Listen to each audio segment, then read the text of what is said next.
เห็นรถคันนี้เราไปทำคอนเทนต์เก็บไว้เลยให้ดูเนี่ยก่อนมา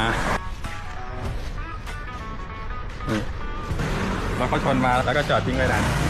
เนี่ยรถก่อนเข้าดูสภาพก่อนเข้านะกระโปรงบี้เลยแล้วก็ตัวนี้ก็บี้หมดเลยแล้วก็ถึงข้างในเราก็ติดแล้วก็ไปรื้อเริ่มรื้อเลย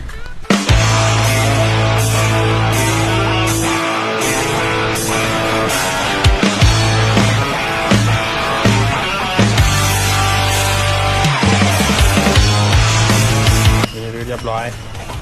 ข้างในเยินเลย